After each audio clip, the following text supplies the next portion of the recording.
Hi, everyone. So, this past Saturday, I spoke on a panel at the Women in Power Expo about how to successfully pivot in business and in life. And to pivot in business is mainly associated with the startup world, and it means exploring a new business model because either the current business model is no longer working or your business is ready to grow and scale. And sometimes a pivot in business can be associated with failure or that you're throwing all these things up in the air and just trying to see what sticks. And as a coach and a strategist, and as an entrepreneur myself, I view a pivot as a huge opportunity because sometimes we get so fixated and so stuck on how we're currently operating that we tend not to see that this isn't working anymore. And what's interesting about that is that, we may be believing that, well, this is the way we do business or this is how we run our business, rather than taking a moment to pause, right? So in every pivot, there is a pause to see which direction do we go. Do we keep heading in the same direction with the potential business model that is no longer working, or do we start exploring something else?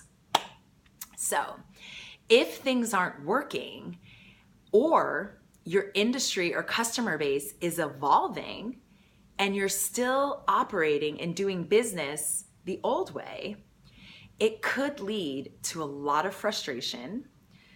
It could lead to crisis. It could lead to burnout. It could lead to a poor corporate culture. And it could just flat out lead to a loss of business and sales, right? And sometimes companies wait to pivot until that crisis or that failure arise. So a pivot doesn't necessarily mean that something is wrong with your business. It can also mean that something is ready to happen, something new is ready to happen, and that you're ready to explore, and that your clients and your industry are letting you know this is not working anymore. It's not good enough anymore.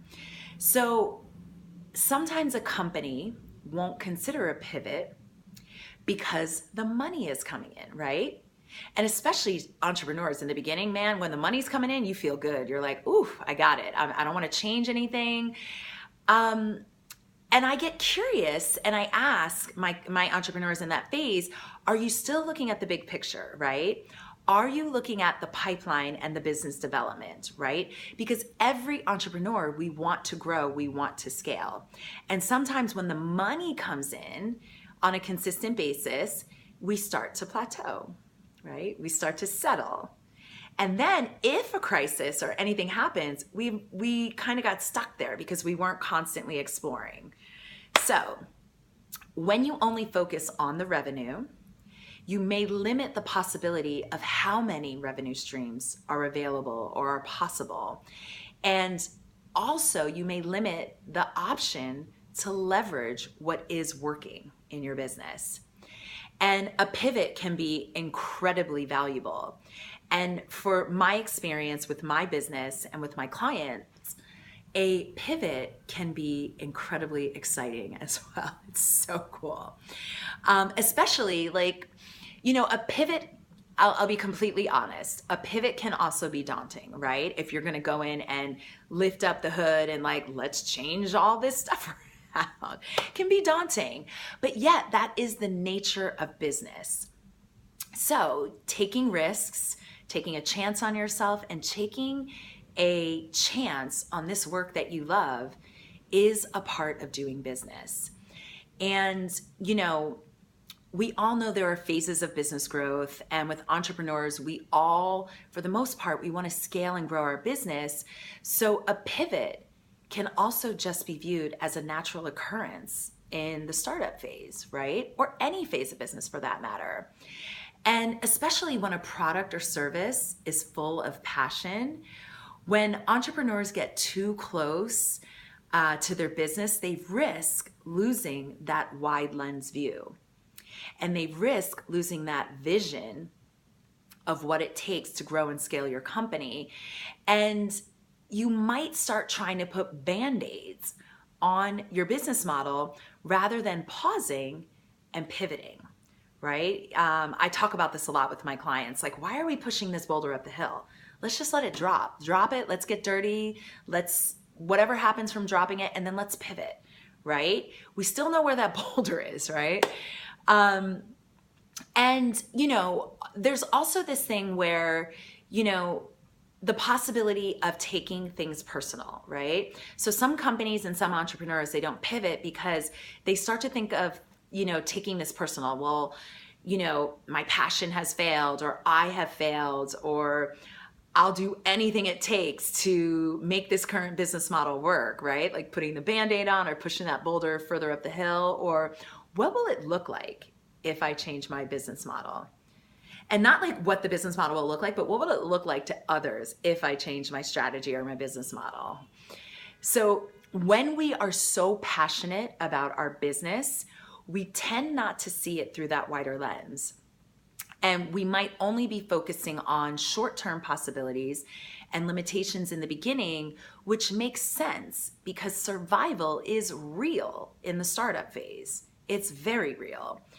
So by reimagining your business model with actual data, right? So actual transactions from to date, customer feedback, what's going on in the industry now and what's forecasted, and the research that you've gathered over time, it will start to show you what's working and what's not working. And it will allow you to factor in your clients' problems, right? So what are their pain points? And how are they different today than what they were from when you started your business, right?